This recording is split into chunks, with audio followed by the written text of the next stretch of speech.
Welcome everyone. Thanks for coming out this evening. As Tierney said, my name's Shannon and I am the community manager and digital strategist for GetInvolved.ca.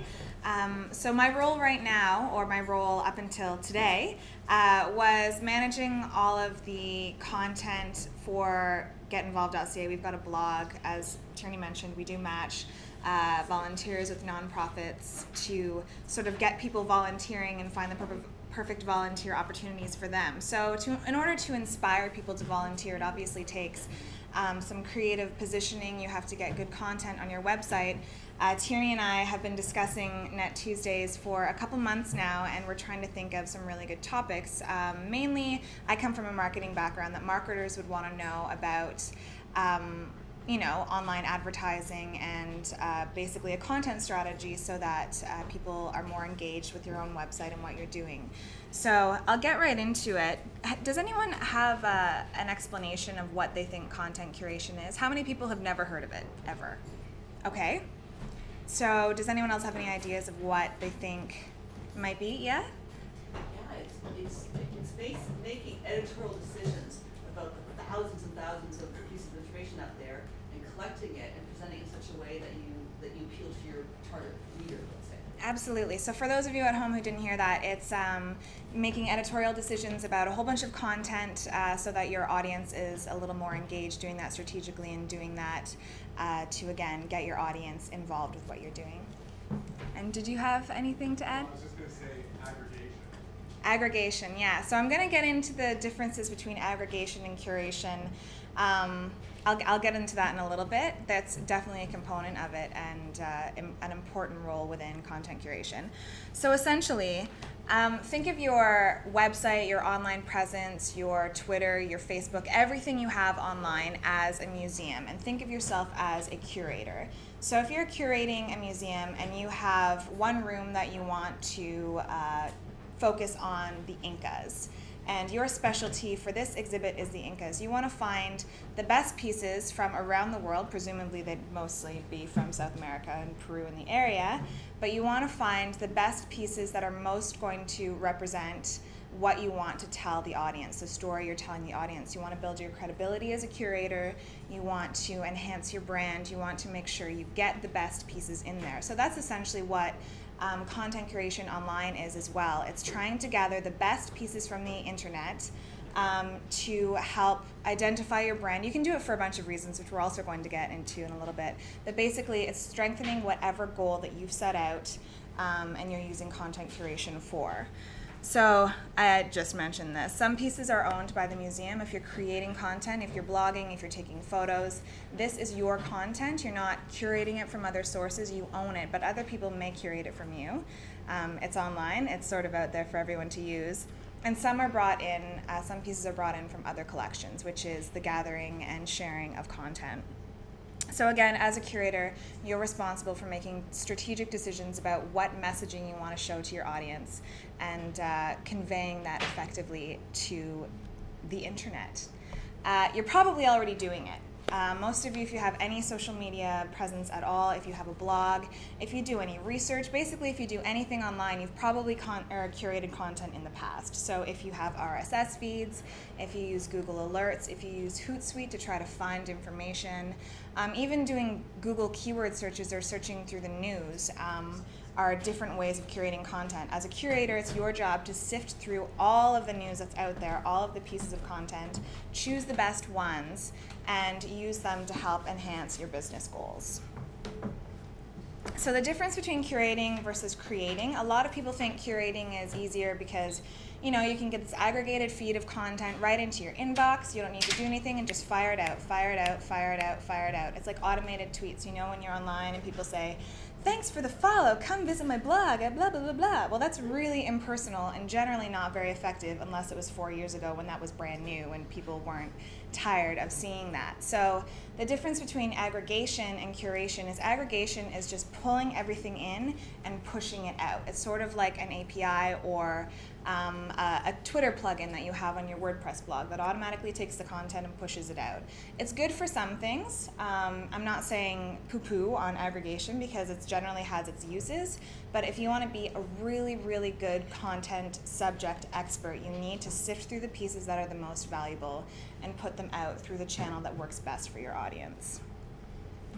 So I found this in doing my research. I found this quote: "Pure creation is demanding, pure automation doesn't engage. Curating content can provide the best of both." So this was from one of the blog posts that I found when I was doing my research for this subject.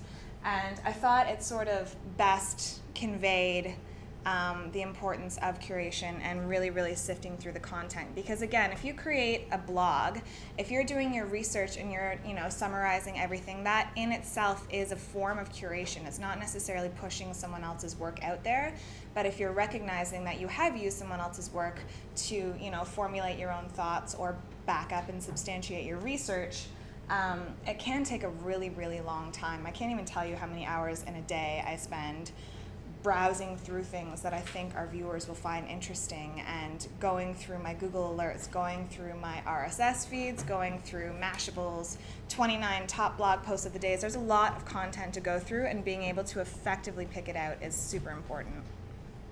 So why would we curate? This is going into some of our business goals. There are a million reasons why you can do it. These were some of the reasons that I thought nonprofit professionals might do it. For fundraising, you can curate content by seeing what other people are doing. You can also monitor keywords and bring in keywords through Google Alerts to find out who's talking about your subject matter and maybe approaching them to be someone who volunteers as a fundraiser. So if you're curating content about a certain subject matter, you can reach out to those people and help them with your fundraising ideas or get ideas from other people who are already doing something.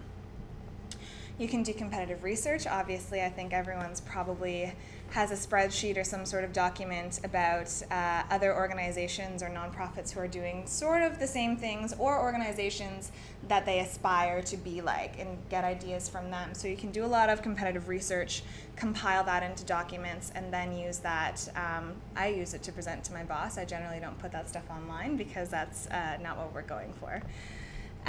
You can extend your reach through content curation, through promoting other people's work. People will see that. So if I post, it'll be TechSoup that'll be posting this presentation tonight, and someone shares it, they'll be able to see the link, they'll be able to see who shared that, and then you can sort of create a relationship that way.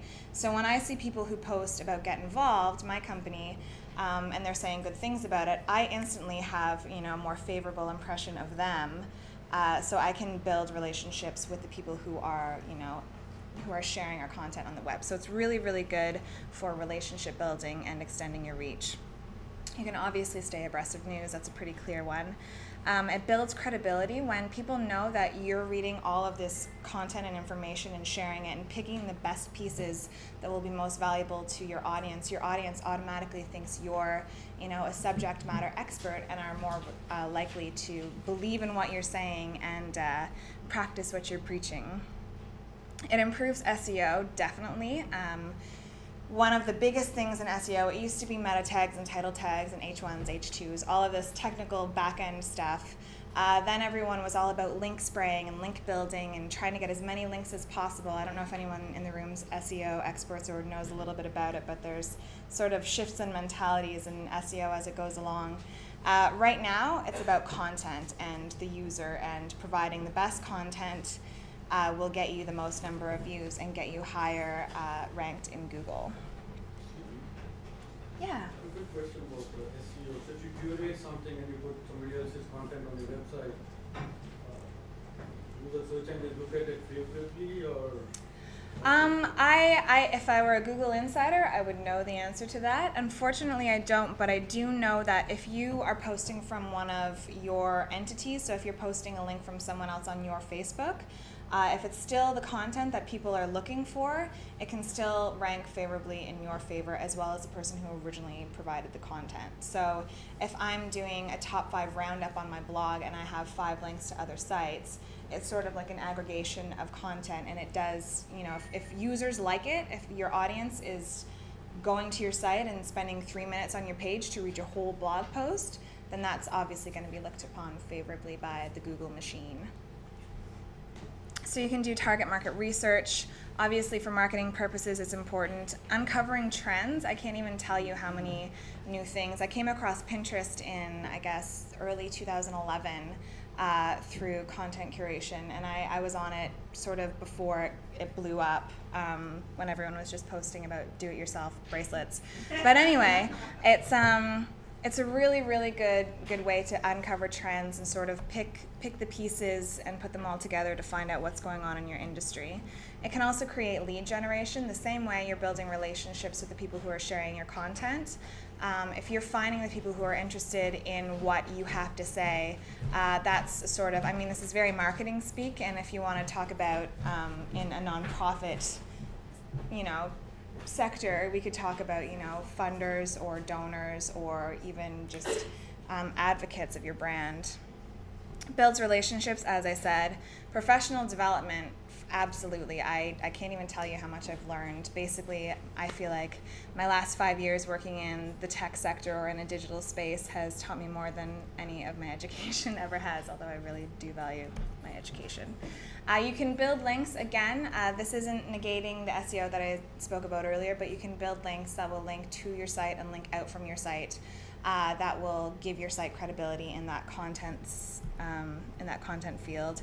Find new customers, again, with lead generation, and you can highlight your industry connections. So if you are say, really quite close with the TechSoup team, and I want to be known as a not-for-profit tech expert, it's good to have relationships with Tierney and with Jane and with the whole crew, so that people can sort of recognize you in that sort of space. So it does highlight who you know, who you've worked with, and gives credibility that way. So steps to curating content, this is like the meat and potatoes. Very much related to basic marketing, basic digital strategy, and essentially your content strategy as well. So at first you want to define your topic. If you're just collecting everything from the internet, you're going to waste so much time. So figure out a business goal you want to go into and define your topic. Know your audience and know what they'll want. Find your sources and tools. We're going to go into these slide by slide so you guys don't have to write them as quickly. Gather and filter the content that you want to share.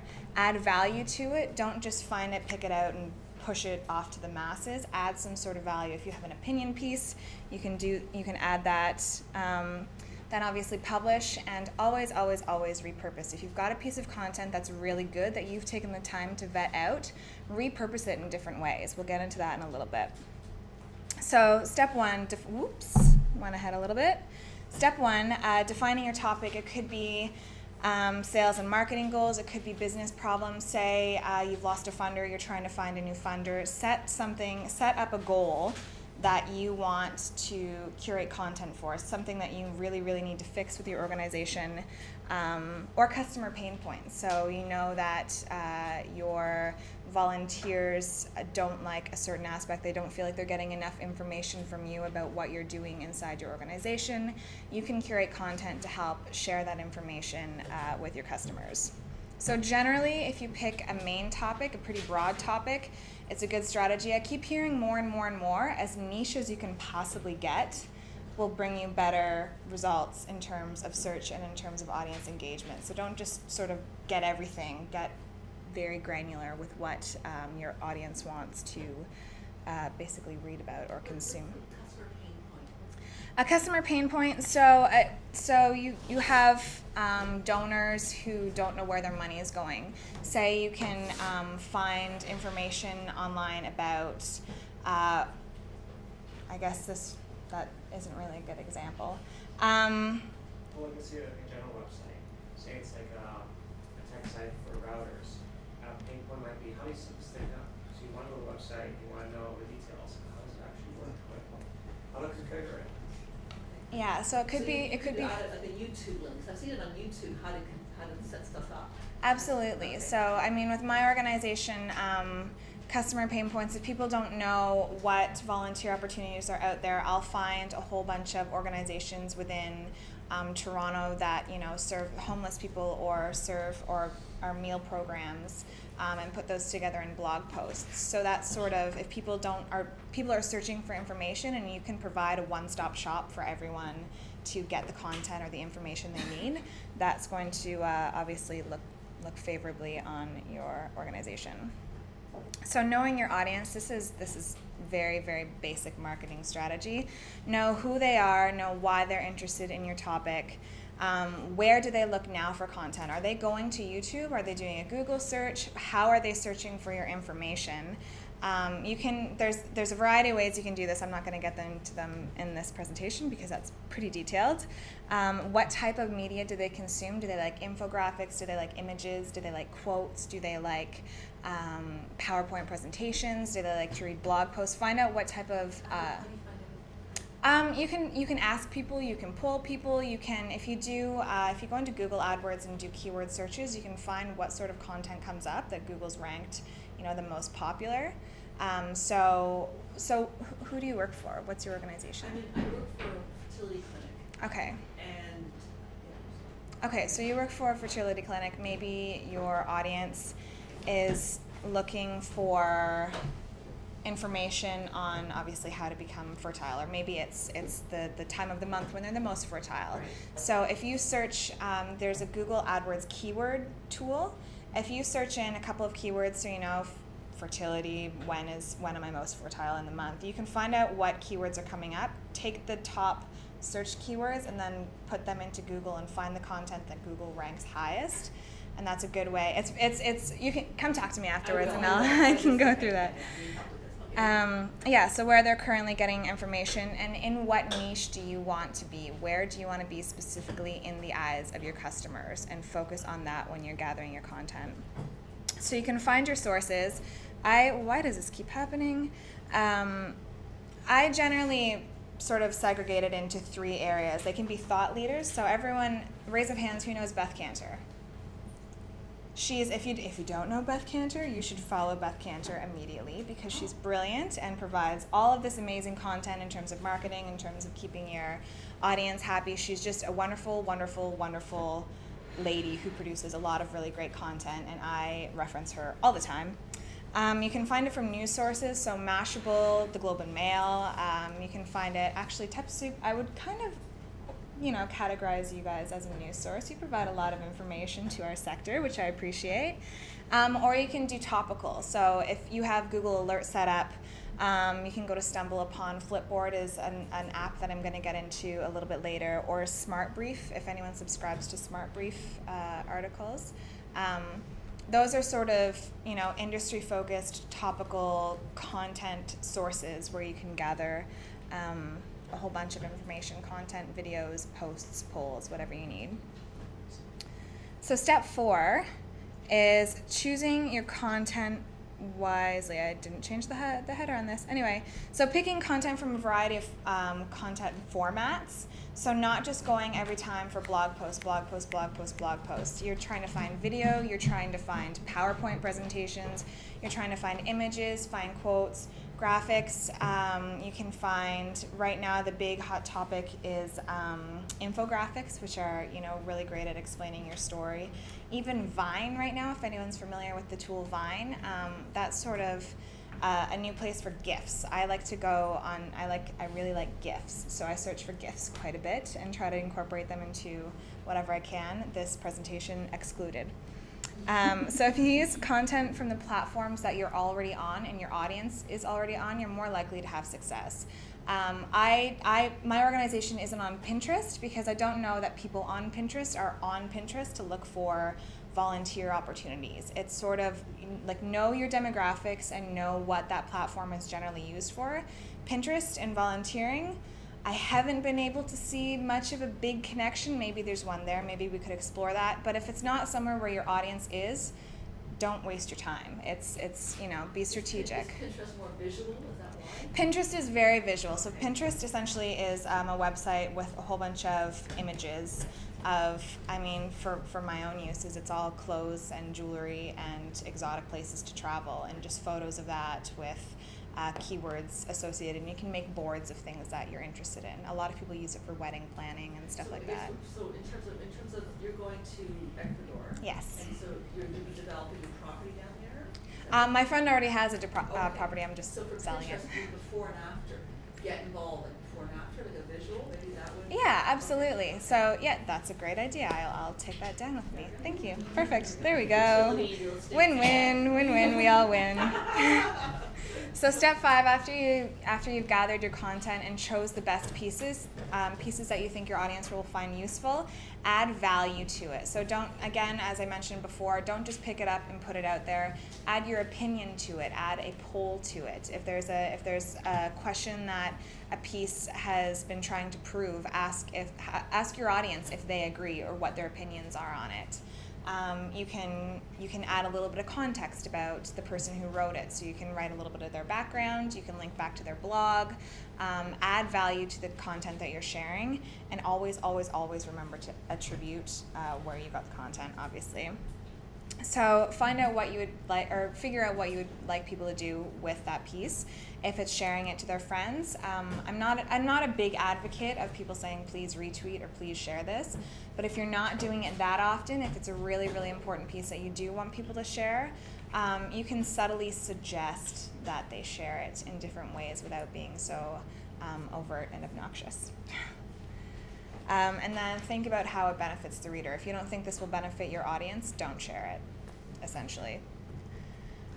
Publishing and repurposing, I mentioned this earlier. Publishing and sharing your content can be a Twitter link, it can be a Facebook post, it can be through your blog, it can be on your homepage, it can be anywhere. You can take any piece of content and share it on essentially any medium on the internet in different ways for different audiences. So that's where you can come and repurpose things. So say you found a really, really great video on fertility, something to do with fertility, and you want to share that with your audience. Well, you can certainly add that as one of your favorite videos to your own YouTube channel. You can share that on Facebook, and the good thing about Facebook and YouTube is that you can see it within the Facebook environment. You can share it on Twitter, adding obviously very short commentary to it. You can also create a poll, you can create a blog post, you could even take the salient points from that video and create your own blog post, do a little bit more research and delve further into the topics that that video is about, and then reference the video in there. Yes? Question, is it sufficient just to attribute it back to the original author? Do you need the written permission in order to... Yeah, as much information as you can. So obviously the author, the title of the content that you're sharing, the link, and if possible the date. Can I simply embed the video on my content, or You can. Do you mean can you only embed it, or would you want to attribute it back as well as embedding it? embed it and underneath say that this is from whatever? Yeah, I would always put either source and then in brackets or via. There's sort of rules about sharing content. I forget what the website is, but there's a website about the rules of attributing content through the internet. So I'll find that link and the golden rule. Yeah, exactly. I know I need to ask you one question was, can I, in addition to attributing, can I simply put the video as attributing, or I can only put the link? It depends on what you're sharing. If you're putting it on your blog, YouTube has an embed code that you can just copy and paste into the HTML portion. Yeah, then it will show on my blog. Yeah. So how about if you want to talk to me about it afterwards, we can go through it and I can help you with that for sure. Yes. Repeat it. Okay, so the question was about if you're embedding or reposting a video, whether you just post a link or whether you embed the actual video into your blog and then attribute the sources. I would say embed wherever possible and then attribute it underneath within the blog post so that people don't have to leave your actual physical website in order to see where you got the content from. And that won't anger the author as well, hopefully. So building your toolbox, this is the fun part of the show, where we go into some of the tools that people use to curate content. I'm going to go into my favorites because I can't speak for what Tierney uses. She's got a different system. She uses Netvibes or WebVibes. Netvibes. I'm sure you guys have your own system set up. I'm going to go into my sort of the method to my madness. But in terms of a huge, broad array of tools that you can use, Google Alerts, HootSuite, Flipboard, Scoop It, or Paper.li. I don't know if you guys have heard of, so content curation, aggregation, and then basically repurposing it and spreading it out. Smart Brief for business is a really, really good organization that essentially, that's their whole entire job, is to curate content on specific subjects and then make a daily digest paper for it. Pinterest, again, is a really good area for curating content, although it depends on who your audience is and what you're looking for. Alltop is where I get a ton of information. That's where I found Guy Kawasaki like 4 or 5 years ago through Alltop, which basically aggregates sort of the best of the web in terms of content creators. So if you want to go directly to the source, but get a broad view of an industry or a topic, Alltop is really, really great for that. So Reddit, Dig, StumbleUpon, those are more topical areas to find content. If you're interested in iPhones, or if you're interested in, I guess, mic boxes, you can type that in and content will come up from those sites that people have voted up that is generally good content. Tumblr is not as serious as a lot of the other, I mean, this is a personal sort of opinion. It's more for, it's less serious topics generally. Maybe people do use serious things on Tumblr, but all I ever see are pictures of models and flowers and weddings. So YouTube and Vimeo obviously are really, really good areas to curate content. They source everything into buckets, put it under nonprofit sector, whether it's technology, whether it's sports. They categorize everything together. And then Mashable is one of my favorite websites for everything that has to do with the web and with technology news. So I get their digest email. So essentially from here, I'm going to summarize what I've talked about already. It's sort of basic marketing, but in a content strategy format. So you want to decide what your topic is. So figure out a problem or figure out a goal that your organization's having. Decide where you want to go with that, what your objective is. Know your audience, know what kind of content they like. So if you have a Facebook page already, go into the insights and see there's different ways you can sort. See what's the most shared content you already have. See what the most engagement is.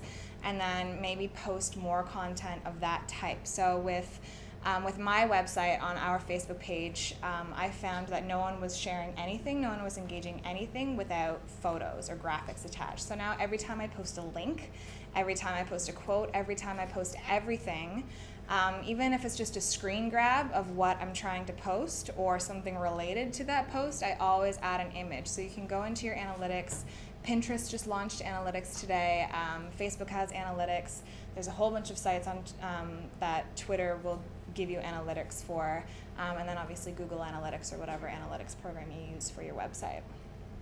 So once you have your tools gathered, and I'm not saying use every tool, find like 3 to 5 that work best for you. Generally, I don't like to go out to find my stuff. I like it all to come to me. So anything that's email based, that's going to show up in my inbox, and I can either, immediately push aside or peruse through. Those are the sources I use because I don't like to go anywhere else. I want it all to come to me. So I'm very careful about what I allow into my inbox and then curating content that way.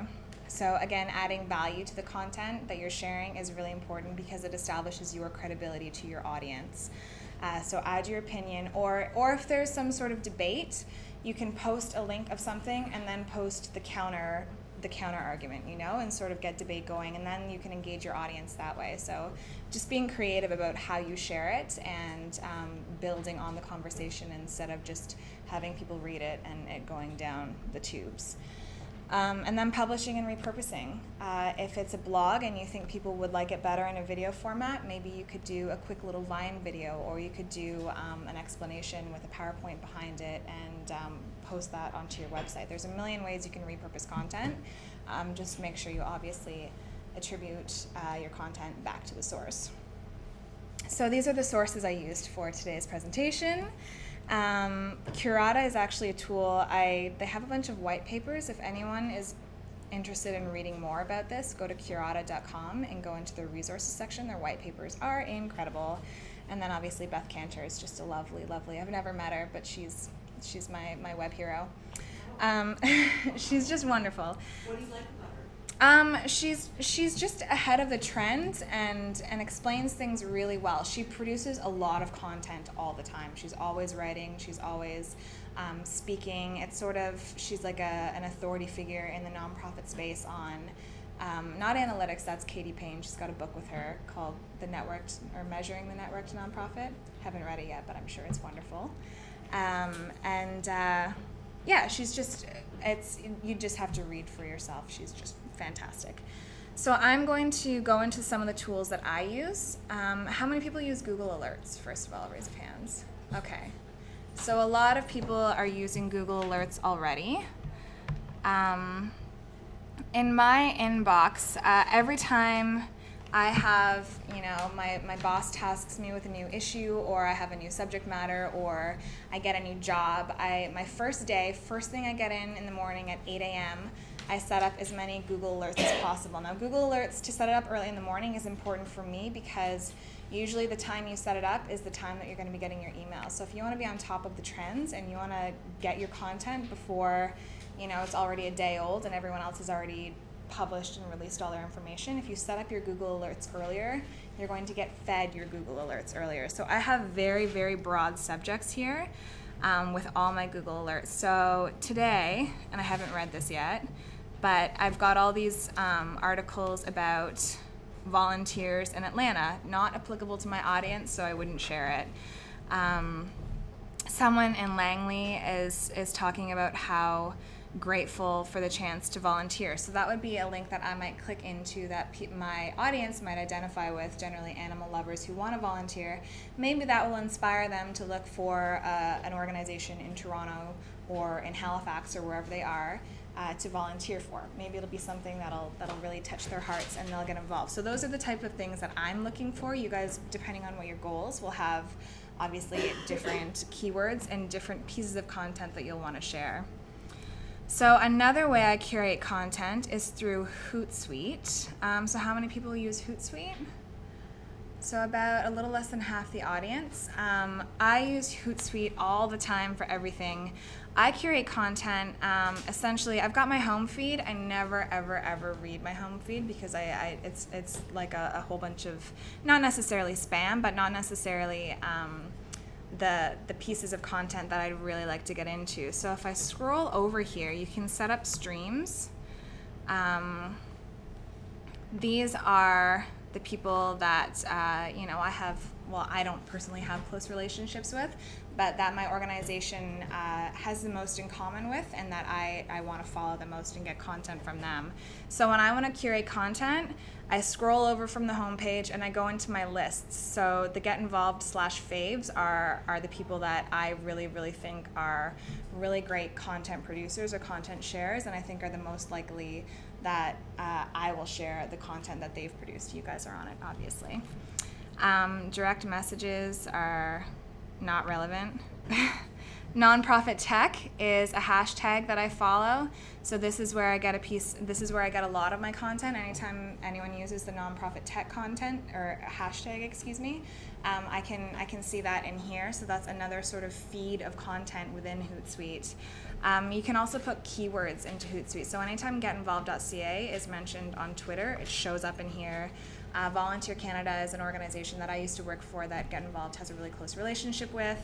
Anytime they show up, I'll follow them. So if you have really close relationships with another organization and you follow their keywords, you can promote them if you can see it coming up. It's another way of monitoring if they come up in your feed. And then obviously your retweets are not curating content, but always a nice boost to the ego. So Flipboard is an app. How many people in here have iPhones or smartphones or tablets? So pretty much, not everyone, but almost everyone. And how many people know about Flipboard? It's amazing. Okay, so Flipboard is an app that you put on your phone that basically curate everything you want all in one place. I'm going to take you on a tour of Flipboard because I can't show you with my iPad right now, but it's literally everything you want on the internet all in one place. So we'll go down into It's right in your hands. You get your tablet, and basically any keywords, subjects you're interested in, your Facebook, your Twitter, your LinkedIn, any of your social media accounts, you can aggregate onto Flipboard, and it also takes news sources from across the web. It aggregates everything and puts it into one place. So this is where aggregation is good. There are a lot of tools that aggregate things. It's your job to go through the aggregated content, pick out the good pieces. So Flipboard puts together cover stories and gives you news. Anything that you've said I'm interested in, it feeds it all in one place. So I really dig it and wish I could show it to you, but it doesn't really work. I'm just gonna check time here. We have a couple minutes left. Lots of time, okay. That was not what I needed to go into. All right, we're gonna skip that. So Paper.li is sort of like Scoop.it, Scoop It. I think there's Storify as well. There's a few of these. My organization doesn't use it. I'm not sure why. I should just do it. We have Flipboard here if people want to pass it around and be very gentle with it. Yeah, so Tierney's got an example of, I assume it's TechSoup Canada's Flipboard or just yours, personal Flipboard account. It's got a lot of really great content that you can share through there. So Paper.li, Tanya Little, I haven't met this woman, but she sort of highlights GetInvolved.ca because sometimes we get posted in her Paper.li daily feed, which is a big boost to us. So I don't know who she is, Tanya Little, if you're out there. Thanks for sharing the content that we've shared with other people. So why is she sharing the content for you? I think the way it works is if she's tweeted it or it's like the most retweeted topics or tweets in a certain subject area, it goes into Paper.li. I don't know the ins and outs of it. What is Paper.li?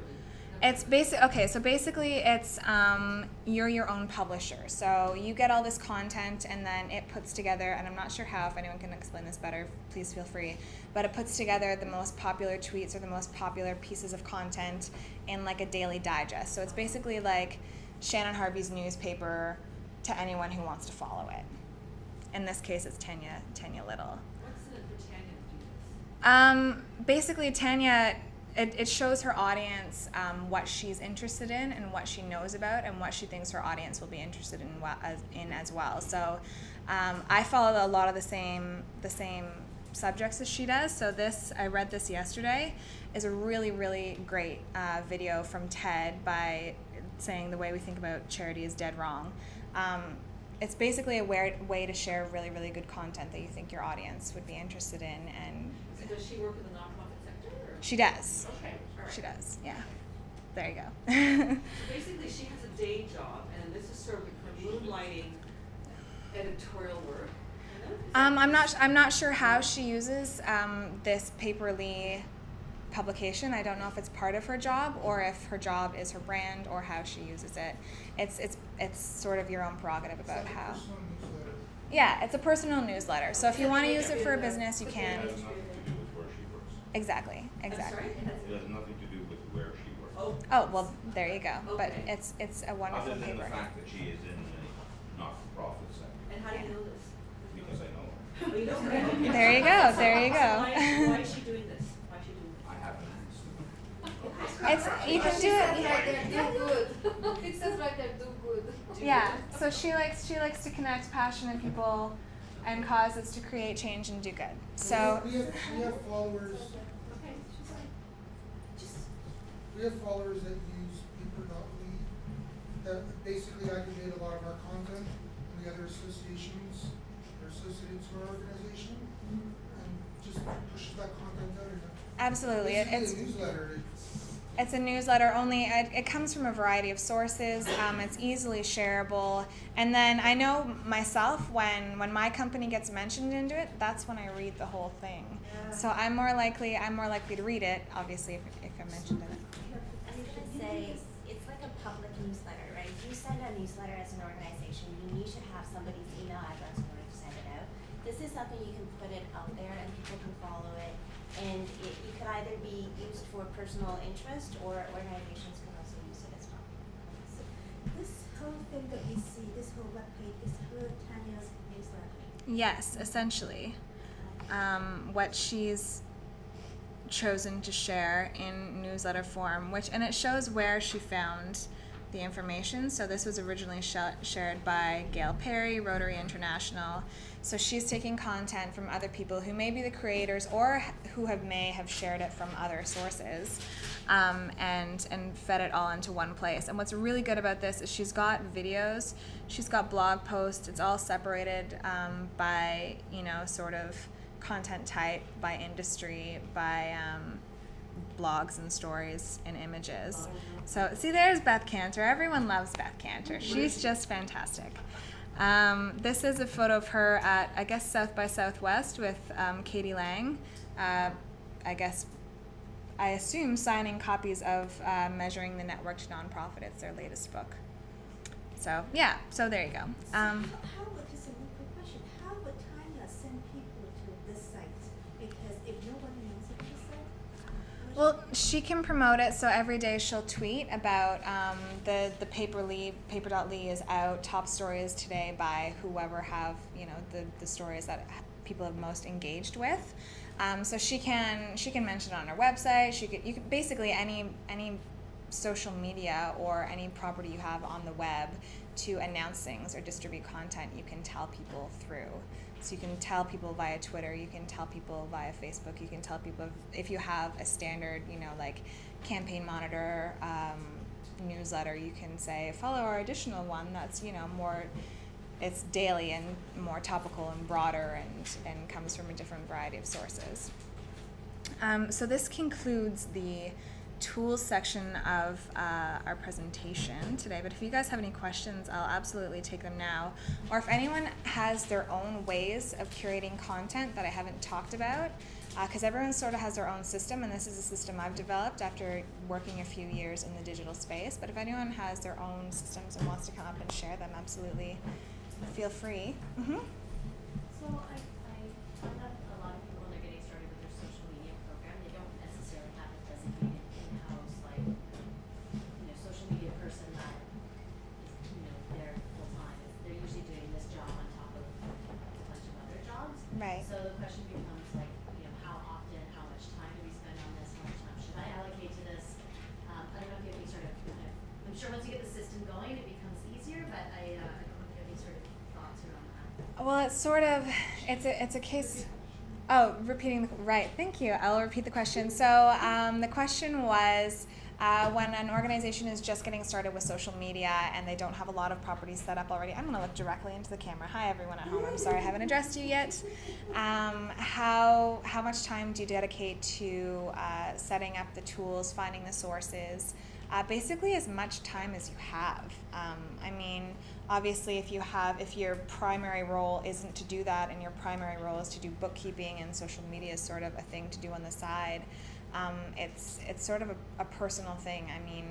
I sift through, I don't even know how much content in a day trying to find good nuggets to share, but I'm a community manager. That's my entire job, is to find content and share and try to inspire people to volunteer or inspire organizations to post their stuff on our website. So, yes? I'll just respond to that by saying that I'm from a small organization and there's a time when it was just me working on itself and I couldn't keep up with it. Mm-hmm. And we brought someone new and did a different role. And so what we do, because we do a lot of different things, is that we sit down and do a content calendar, and we do usually 2 or 3 months out. And we just say, Monday, Wednesday, Friday, we're going to post on our blog. We have general topics. So Monday is we share a photo from the field. Tuesday is we have some unique content that we've created.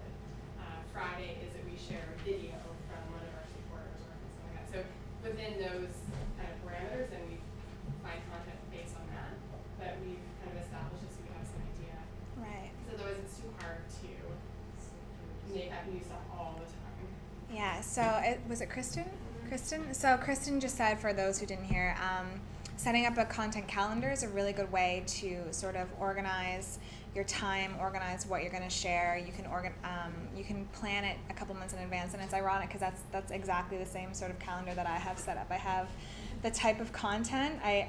When I'm doing my own content calendar, I'll choose a week and I'll choose one member of my target audience. So maybe that's graduating students who need 40 hours of volunteer time to complete their studies. And then on Monday, we'll release an image or an infographic, and on Tuesday we'll release a video. So it's different types of content for every day of the week, or for however you want to deliver your content and develop your content. Obviously, develop it to your own schedule, but figure out who your audience is and the type of content you want to share so that it narrows it down. And every day you don't just go in going, oh my God, there's so much stuff I have to look at. How am I going to pick 1 or 5 things that I'm going to share today? Yes? HubSpot has an editorial calendar template that you can download. HubSpot does have an editorial calendar template that you can download. It's in Excel format. I took a look at it, and it wasn't the format that I'm used to. So that could have been just me just shunning it. But I saw that, and then I developed my own Excel template from that. HubSpot is a really great online marketing tool if you guys are interested in white papers or strategies and stuff like that. Yes? I was going to say, on the topic of, again, making this like a time management with content curation, what I find is that I have sort of like ways that I curate content for when I have more time, and then I have ways that I have to curate content when I have less time, like in the last month.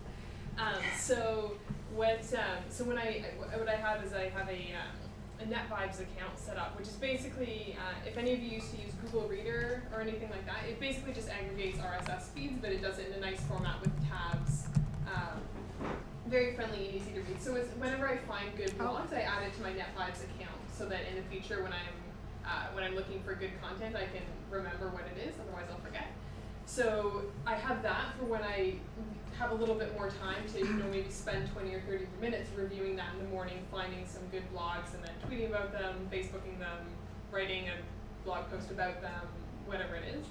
And then I also have the way that I use when I have less time is Twitter lists, really. So I have a Twitter list like Shannon does of my favorite people, and I have my nonprofit tech, so that's again my big hashtag, NPTech, in my space, but you may have a different hashtag that's kind of your number one hashtag that's relevant to you.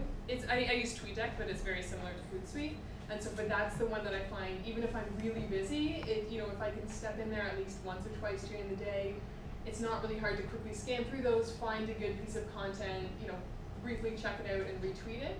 Then at least my feed is staying alive. I'm sharing some stuff. I'm still being valuable, but I'm not putting like hours into it or anything like that. So that's one way I keep it manageable. So Tierney, I hope you don't mind. You are already logged in to Netvibes. Okay. So I just went to the page. So this is I really hope you don't mind. No, this just came up. Nothing personal. Yeah. So this is a ton of content. So this would have taken you a while to create all these. I edited over time though. Okay. And I don't always look at every one. It's like I won't say the order in which I look at it because then people on this might be offended, but. But you can also reorganize the boxes so that the ones that you want to see at the top appear at the top. So you can just drag and drop where they are. So again, she's separated it by nonprofit tech, technology. So Read Write Web, really great website, Mashable. eWeek. It's all the RSS feeds and articles from these sites, and then you can change all the tabs at the top. I find I got overwhelmed by when I tried to use this, and I sort of reverted back to my traditional uses. But I guess if I was pushing myself, this would be probably one of the best ways, I think, just going from your setup of getting everything in one spot. And to be clear, I don't use all of these all the time. I mostly just use the first tab. So basically you create your own tabs. Like there's like 20 subjects that interest you. Or then, one or two, or okay. yeah. And then so by giving them headings, then they'll suck in the RSS feeds. Is that what you're saying? Yeah. Right. Yeah. So I make the tab and then I add the blocks from the RSS feed that I want to follow, and then it just shows up all the time. So. It's a lot. It can be overwhelming, but it's important to just define your limits first and focus on a goal. Seriously, focus on one issue and audience and focus on that. Can you feed Google alerts into this as well? Maybe kind of Google Reader? I'm not. Does Google Alerts feed into this, or does Google Reader feed into Netvibes? Well, Google Reader would be like an alternative to Netvibes, Right. but if you go to add content, I don't know, maybe. Because one of the reasons why I still use Google Reader is because I have a massive amount of Google alerts. Yeah. So I don't know, rather actually. than like loop my inbox, Mhm. which is already polluted, Right. I stick it all in Google Reader, so at least I can Right. sort of separate some It's stuff, Google Reader you know, in in my workflow. But if I this looks actually much more efficient in Google Reader, so I'm just wondering if you can use. Yeah, that's a good question, actually. You Part of me can. would be surprised if you couldn't, but I'm not. I've never actually tried doing it myself. And Yeah, so I mean, you would think in here, because this is all widgets, to import RSS feeds or whatever type of feeds that you already have, so you can get, Gmail feeds. And it says here you've got a Google Plus search and analytics, but I haven't actually seen a Google Reader. So you might For just the have to record, take. It does say on the Netvibes help page that you can add Google Alerts. Oh, it does. We're not you sure go. how to do it here, but it says. When in doubt, go to help. That's good to know.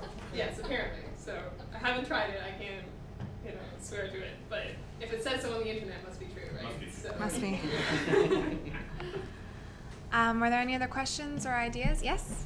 This isn't a question, but I am an avid Twitterer, and my time on Twitter is dedicated to specific chats, hour-long chats with communities of interest, because you can get lost in Twitter. right? Absolutely. I have been subsumed by the wonderfulness of Twitter, and I have found that identifying the communities that I'm interested in has so many benefits, including the paper leads that I get regularly. So whenever I mentioned it, it's a total boost to the complete ego. It's just a Absolutely. wonderful thing. But I too was confounded by how much time to spend on any of these things. So Twitter is my main thing. I wonder what your thoughts are on pushing out content or repurposing content from Twitter to Facebook or wherever else. I generally don't push content to Twitter and Facebook at the same time because, for my organization especially, we have very different audiences on Twitter than on Facebook. Our Twitter audience is more nonprofit professionals and organizations, volunteer centers. Our Facebook audience is just individuals who like to give back. So we never ever cross promote. If you know who your audience is in your different areas, if they are the same audiences, you could consider doing that. I personally, when I see hashtags in Facebook, it drives me crazy. So We've had it's negative response from people when we've tried pushing stuff from Twitter over to Facebook. And the only time that it worked positively, when we ran a tweet hub for a conference, and it just worked. It just for the context of it. But in general, people didn't really. They felt we were kind of cheating them. The personal touch was gone. yeah. And we actually started seeing people dropping off of our Facebook. Thank you. So just to reiterate that, I realized I didn't reiterate for the people at home. The question was, how do you feel about sharing the same content across a wide audience? So in HootSuite, you can do that. I can type any message in here, and then I can share it across, 5 channels within Facebook pages on Twitter. The question was, how do you feel about basically not spraying, but using the same message across a variety of channels? And the general consensus, how many people would say probably not so much using the same content? Raise of hands.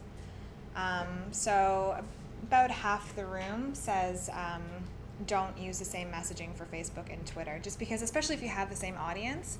If I'm following you on Twitter and Facebook, which if I'm a brand advocate, I probably will do anyway.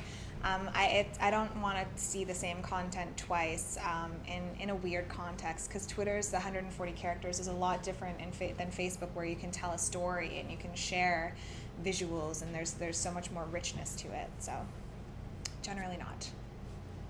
But it depends. It depends on your organization. So.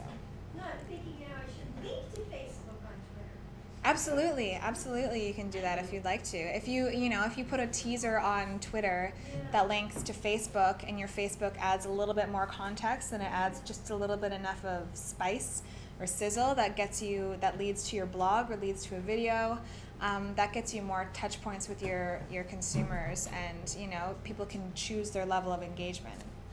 Thanks. Quick question online. Yes. Any tips on the best ways to embed tweets in a blog post or website content?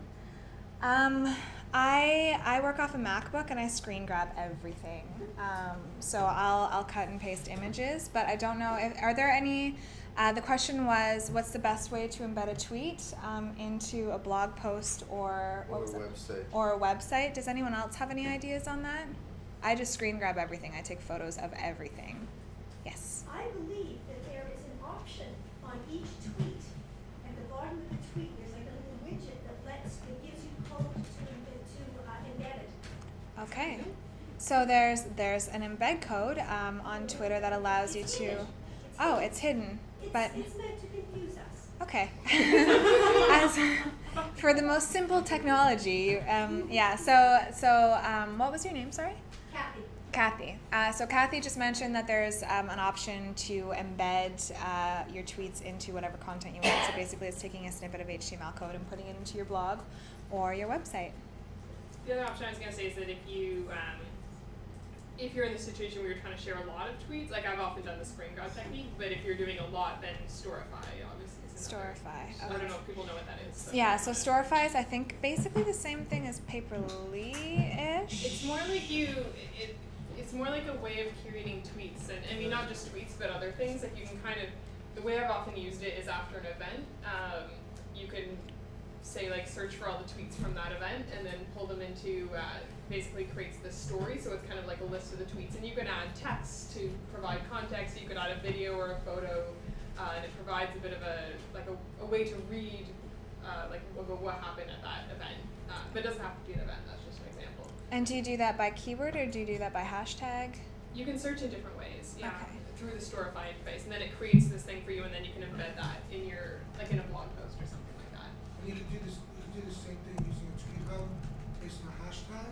Okay. You can embed the actual feed live onto your Using website. Tweet Hub? Yeah. Okay. Cool. So that if it's as that hashtag grows with content, that live feed will keep updated. Right. However, Yes. in my opinion, the Storify option is better because, a tweet stream flies by with people contributing out of order. So the Storify allows you to reorganize tweets in addition to putting in pictures Yeah, for that sure. are like. It lets you create your own story for the tweet stream. Yeah, so it definitely depends on what you're trying to do. Is this it? No. That's Dutch. That's Dutch. Is TweetHub an app or is it a website? It's a website. Whoops, that's not how you spell it either.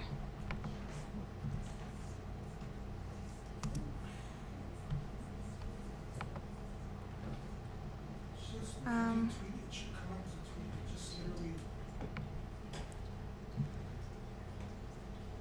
It's not Twebs. Twabs, there you go. Twebs. Okay, there we go. Hashtags made useful. You just register the hashtag and Okay. And do you register within TweetHub or Twub or whatever this is called? Okay. All right. it's a pretty useful tool, like if you want to. Okay, It's yeah. more for gatherings, but you can use it exactly in the same way that as store. You can use. Okay. So we've just deduced that TweetHub and Storify are similar in finding hashtags and aggregating content and being able to reorganize the tweets in the order that they make sense. It's a lot. It's a lot to handle. It's this universe. It's so entrancing. I'm glad to hear you're entranced. That's Honestly, a.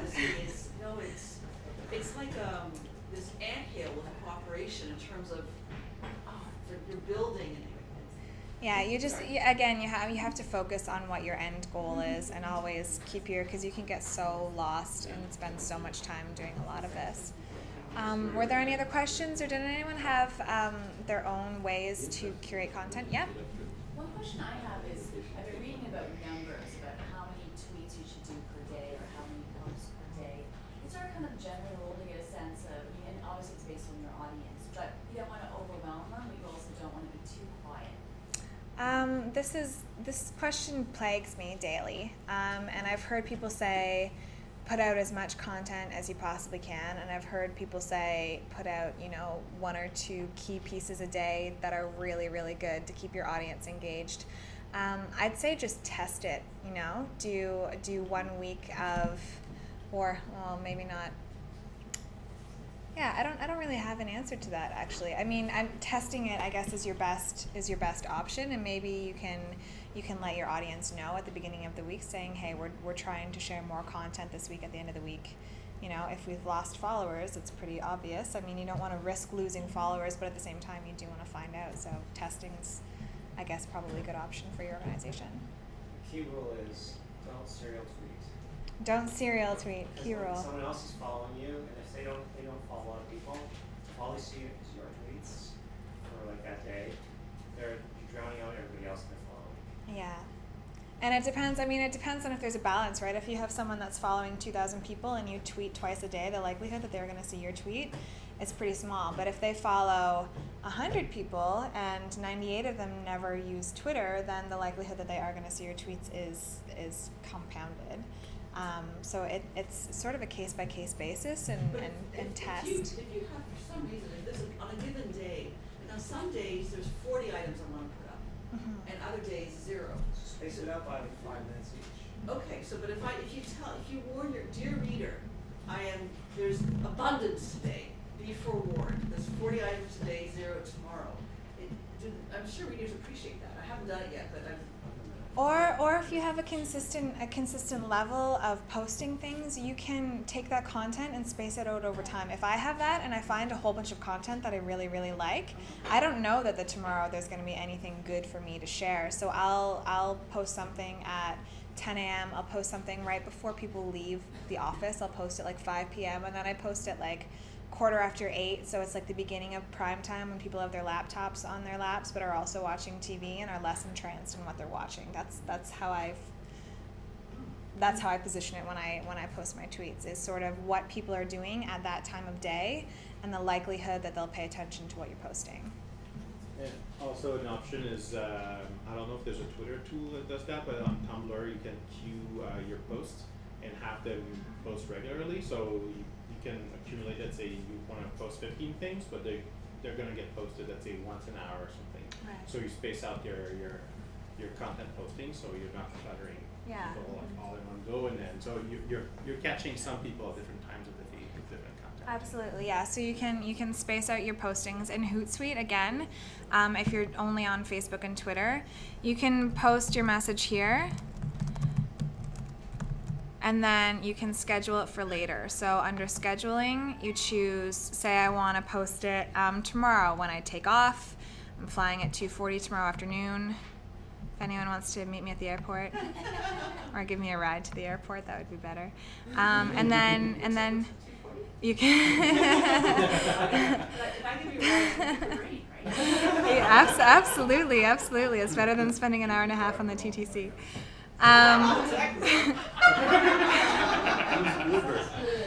So through HootSuite, I can schedule anything for a later date. And again, you can do that through, I only have this set up for Twitter and Facebook, but there are a whole bunch of widgets that you can, through social media applications, that you can add into your HootSuite stream, and you can set anything up for later. I love HootSuite. I use it all the time.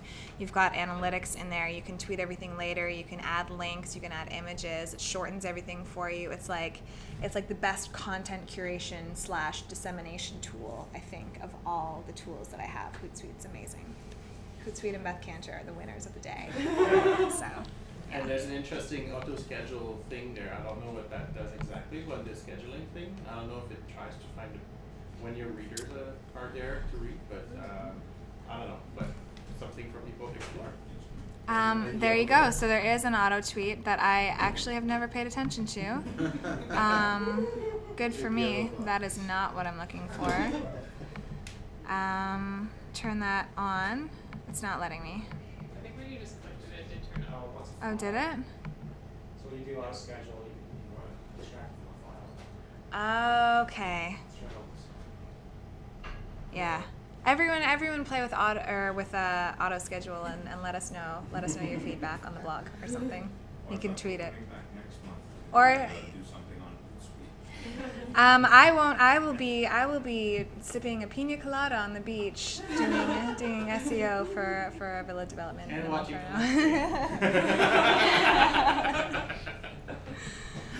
Expect to storify up your trip. Okay, well I can do that. It will be about probably different subject matter, but along using the same tools certainly. So. And were there any other questions or comments or anything? We've got some Kristen. She's asking if you're aware of or if you use the curator's code for content. Yes. So the curator's code, I mentioned it briefly at the beginning of the presentation. The curator's code, a lot of people, it's basically attribution 101. So it's how you want to attribute all of your sources for the content that you're sharing. So basically, I mean, there's very much a do unto others as you'd have others do unto you type thing, but there's the via thing, which I use all the time, or I'll put source and then in brackets. Yeah, take a look at curatorscode.org. I assume that's what Kristen's referring to. Hey, yep. Kristen, thanks for the question. That was a good one. And then, yeah, attribute based on that. Anything else? Yes, a couple more questions. Just to build on this, you could check out Creative Commons. Creative Commons, okay. And that's just, what kind of content does Creative Commons have? Is it mainly just images, or is it? I think you would use the framework for a lot of things, but mostly it's images. Right. Images, music, video. Okay. So Creative Commons is another area where you can find out, where I assume you can find content actually here, and then there's different levels of attributions, right? Oh, it's the legalities. So for example, photos on Flickr will be licensed with various Creative Commons licensing. Right. So if you click licenses, you can sort of educate yourself a little bit about the legalities of this stuff. Okay. So in the Creative Commons, you can find out about the legalities of the licenses and the content that you're taking and how you need to attribute them or how you're allowed to use the content.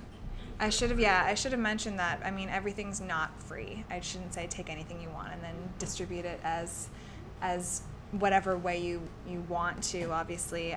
Review these sites, which are really great additions. There's actually a Creative Commons search tool online.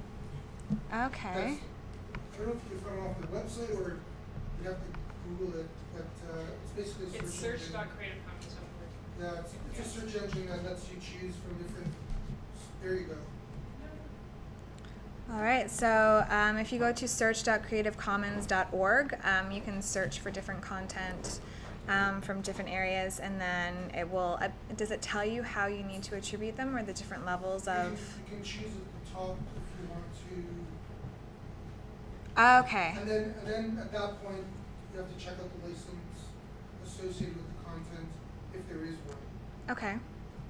All right. Usually there is, it has to be.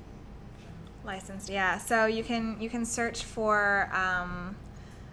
Well, you choose which way you're using the content, whether you want to modify or whether you're linking to it through here, this little section right here, and then find content based on the purposes you want to use it for with the associated licenses that are attached to that. Yeah. So I was going to ask, often some of the content we curate comes from news sources, and often that's copywritten at some level. And we've had, messages, please take this down. And the way I've gone around it in the past sometimes is written my own content and linked to it. Right. But how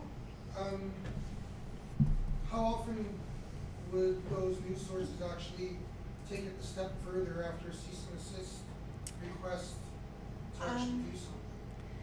That's actually something that I'm not aware of. I've never run into that situation, and maybe it's because I've worked for smaller organizations. The question was when you're curating content from news sources, and a news source comes to you and says, "Can you please take that down?" How often does it go further than that? Whether you have taken it down or whether you haven't taken it down? What's the likelihood of that going into legal? I think we have an answer. Kathy, did you have something to add? I was actually rubbing my nose, but I found one of my articles, admittedly it was on nudists, but anyhow, one of my articles that was picked up by another site, that was published in the Globe, and picked up by another site, and the Globe let me know that it had been plagiarized. Okay. And they went after the people who took the content. But you know, they're a big, huge organization with the ability to Right. sniff out whoever is. So to summarize, Kathy, this is great. Kathy wrote an article on nudists that was put in the Globe, and then another news site. Was it another news site that took that article? It was a nudist beach. Oh, it was a nudist beach site. So a nudist beach site took Kathy's article on nudists and posted it. The Globe found it, and contacted Kathy to let her know that had happened. And then did they pursue it? Did they contact We the? both did. I Okay. went immediately on the site and said, you've taken my content, you've extrapolated, etc. You know, take it down. You've not even had the courtesy to approach me to see if you could do it. It was gone the next day. Okay. I hope Beth Cantor doesn't call me and say, "Why are you talking about me so much, Shannon?" Sorry in advance.